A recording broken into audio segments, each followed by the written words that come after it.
جزیره کیش که برای پادشاه و شهبانو چون بهشتی زیبا، لذت بخش بود و برای استراحت و تعطیلات به آنجا می رفتند. ناگهان اتفاقی تلخ در آنجا به یکباره همه چیزو تغییر داد. اگه فکر میکنی زندگی فرح و شاه غرق در آرامش و رفاه بود، بهتره به این خاطره از کتاب کهندیارا که نوشته شهبانو فرحه و از زبان خودشون بیان شده گوش بدی. لطفاً قبل از شروع این ویدیوی جذاب کانال رمز و راز تاریخ رو دنبال کنید و زنگوله کنار اونو فعال کنید تا در روزهای یکشنبه، سه‌شنبه و پنجشنبه هر هفته رأس ساعت 8 شب جدیدترین ویدیوهای کانالمون رو تماشا کنید. ما با تمام مشغله هایی که داشتیم تونسته بودیم یه زندگی آروم و خانوادگی تشکیل بدیم. زندگی ما 10 سال قبل با عشق، لبخند و خواسته های مشترک ما شروع شده بود. با به دنیا اومدن رضا، ادامه حکومت پهلوی برای ما مسجل شده بود و این موضوع احساس خوشبختی و آسودگی خاطر به همسرم داده بود. وقتی به تعطیلات می رفتیم، برای ما پناهگاهی بود که ما را از اقیانوس خروشان زندگی شلوغ و پرتلاطممون نجات میداد. در تعطیلات می تونستیم به نوعی خلوت داشته باشیم و آرامش نسبی به دست بیاریم. به دور از غم و غصه ها و مسائل و مشکلات ایران و جهان نفسی تازه می کردیم. شاه تمام صبح‌ها مشغول به کار بود. در اصل ما هیچ وقت نتونستیم مثل خانواده‌های دیگه طبیعی زندگی کنیم و هیچ وقت نتونستیم زمان لازم و صرف بچه‌ها کنیم. هنوزم فرزندام با اینکه به مسئولیت‌های ما آگاهن ولی به این خاطرات اشاره می‌کنن. اگه یه بار دیگه زندگی رو از سر می‌گرفتم، بدون شک فرصت زیادتری رو صرف فرزندام و همسرم می‌کردم. واسه یه مادر، خوشبختی و شکوفایی بچه‌هاش مهمتر از هر چیز دیگه‌ایه. نصیحت من به زن‌ها و مادرها اینه که وقتی واقعاً کار مهمی ندارید، بیشتر زمان خودتون رو صرف فرزنداتون کنید. در اصل در رأس سازمان‌های زیادی به هموطنام خدمت می‌کردم و کنار اونا از فکر آینده بچه‌هام غافل نبودم. ولی این کار جای محبتی رو که مایل بودم هر روز به اونا بدم و نمی گرفت. اوایل ازدواجمون برای گذروندن تعطیلات به شهر بابل کنار دریای خزر می رفتیم. اونجا قصر قدیمی کوچیک و قشنگی بود که توی زمان رضاشاه کبیر ساخته شده بود. این قصر در میون یکی از باغایی بود که من بسیار به اون علاقه داشتم. بعداً و با اومدن بچه‌ها واسه تعطیلات نوروز به جای دریای خزر به جزیره کیش در خلیج فارس می رفتیم.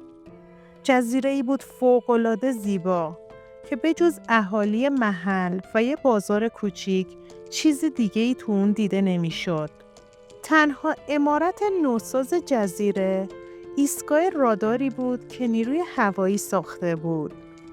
دولت قصد داشت که توی جزیره تأسیسات شهری ایجاد کنه و اونو به بندری آزاد تبدیل کنه تا مشتریان ثروتمند و امیرنشینای خلیج فارسو که واسه شکار به ایران می اومدن به خودش جلب کنه.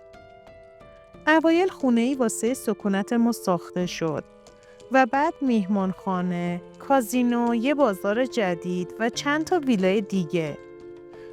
این عمارت‌ها به سبک معماری مدرن اما به صورت محلی ساخته شدند. دهکده قدیمی جزیره هم مرمت و بازسازی شده بود. بچه‌های ما بزرگ شده بودند و جزیره کیش برای تفریح و ورزش اونا موقعیت مناسبی داشت. کنار هم غواصی می‌کردیم، رضا و من از دیدن رنگ‌ها و هماهنگی دنیای زیر آب واقعاً شگفت زده می شدیم. همسرم با رضا و فرحناز سوار بر اسب به گردش می رفتند. همسرم از روندن موتورسیکلت خیلی لذت می برد و منم کم کم به موتورسیکلت علاقه‌مند شدم. اول با یه اسکوتر تمرین می کردم و بعد از اون موفق به روندن موتورسیکلت واقعی شدم. حتی با بعضی از دوستامون مسابقه می دادیم. سرعت منو سرمست می کرد. اما شخصاً راننده قابلی نبودم. بالاخره اونچه که در انتظارش بودیم اتفاق افتاد. من از خط خارج شدم. موتورسیکلت به یه طرف و من به یه طرف دیگه پرتاب شدم. افسر محافظم سریع به سمت من اومد و با نگرانی گفت چنین کارایی معمولاً شایسته یه ملکه نیست. و من تعجب و نگرانی رو توی نگاش می دیدم. من گیج شده بودم و نمیتونستم که سر پا بایستم. ولی اون فقط نگران حفظ تصویری بود که مردم از ملکه کشور داشتن. مدام میگفت لطفاً بلند شید، خواهش میکنم. اصلا خوب نیست مردم شما را توی همچین وضعیتی ببینن. واقعاً هم همینطور بود و عده‌ای به دور ما جمع شده بودن. بعداً به اون توضیح دادم که پادشاه و ملکه هم مثل مردان و زنان دیگه در برابر حوادث آسیب می‌بینن. پس از انقلاب شنیدم به دلیل حادثه‌ای که توی اون مکان برای من اتفاق افتاده بود، اسم اونجا را پیچ فرح گذاشته بودند. تعطیلات کیش به پادشاه فرصت میداد تا با حوصله و فرصت بیشتری به مسائل خلیج فارس فکر کنه. ایشون مامورین دولت رو صدا میزد و از تأسیسات نیروی دریایی و کارخونه‌های کناره خلیج فارس دیدن میکرد. به وضع ماهیگیری و کشاورزی اون منطقه توجه میکرد. و بسیاری معتقد بودند که پادشاه باید در مناطق مختلف مملکت سکونتگاه‌هایی داشته باشه و در تعطیلات چند روزی رو توی اون مناطق بگذرونه و از نزدیک و به طور پیوسته از تأسیسات دولتی و خصوصی دیدن کنه. به این صورت ما تعطیلات سال نو رو در خلیج فارس میگذروندیم. واسه تعطیلات زمستان بین کوهستان البرز یا سنت موریس یکی رو انتخاب می کردیم. من عاشق اسکی کردن بودم. اما توی کوهستان‌های ایران نمیشد راحت و بی دغدغه اسکی کنم.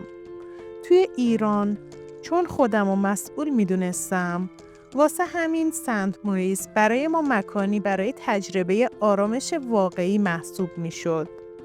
با این وجود اما از زمستان 1355 ما دیگه به اونجا نرفتیم چون مقامات سوئیسی برای حفظ امنیت ما اظهار نگرانی کردند. بعدها متوجه شدم که حق با اونا بوده چون نقشه سوء قصد به پادشاه با همکاری مسئولین حزب توده طرح‌ریزی شده بود و بعد از اونم هیچ تعطیلاتی نرفتیم چون اوضاع کشور مرتب با آشوبایی از گوشه و کنار گزارش می شد. بسیار ممنونم که تا پایان این ویدیو با ما همراه بودید. لطفاً با لایک و سابسکرایب و فعال کردن زنگوله کنار اون از کانال خودتون حمایت کنید.